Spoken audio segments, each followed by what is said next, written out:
छबे जो यही तो नाचे उमर चौकाचे कमर हिलाई छबे जो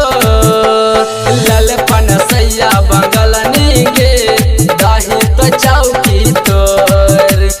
ललपन सैया ने पलनी गे दही तो चौकी तोर यही तो नाचे उमर चौकाचे कमर हिलाई छबे जो ललपन सैया बगल नीगे दही तो चौकी तोर ललपन सैया ने पलनी गे दही तो चौकी तोर दही तो चौकी दही तो चौकी DJ Manish Raksol. दही तो चौकी तोर Singing by Ramesh Raj.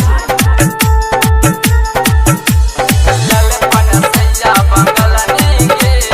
दही तो चौकी तोर हथौड़ी लागै छो तोर कटोरी गे होठ लागै छो रसदार ठीक से नाची है पातर की गे नाता हो जैतो या हमार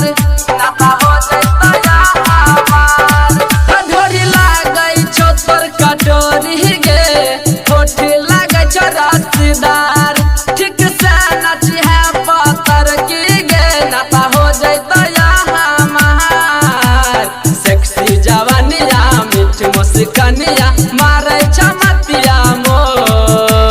सेक्सी जवानिया मीठ मुस्कानिया मारे चमतिया मो ललपन सैया बगल नीगे दही तो चौकी तोर ललपन सैया ने पलनी गे दही तो चौकी तोर दही तो चौकी दही तो चौकी DJ Manish Raksol. दही तो चौकी तोर Recording by Riya Studio, Khagariya, Hadash. ललपन सैया बगल नीगे दही तो चौकी तोर हलके अलियो तोरा साटा पर आ देबो न घाटा गे खुश कर दी है सब पब्लिक के देखाई के बाटा गे देखाई के बाटा गे हलके अलियो तोरा साटा पर आ देबो न घाटा गे खुश कर दी है सब पब्लिक के देखाई के बाटा गे राइटर रूपेश रमेश राज के कर ले तो पाता मो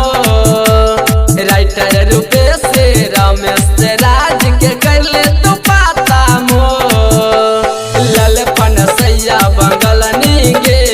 दही तो चौकी तोर ललपन सैया ने पलनी गे दही तो चौकी तोर यही तो नाचे उमर चौकाचे कमर हिलाई छबे जो ललपन सैया बगल नीगे दही तो चौकी तोर ललपन सैया ने पलनी गे दही तो चौकी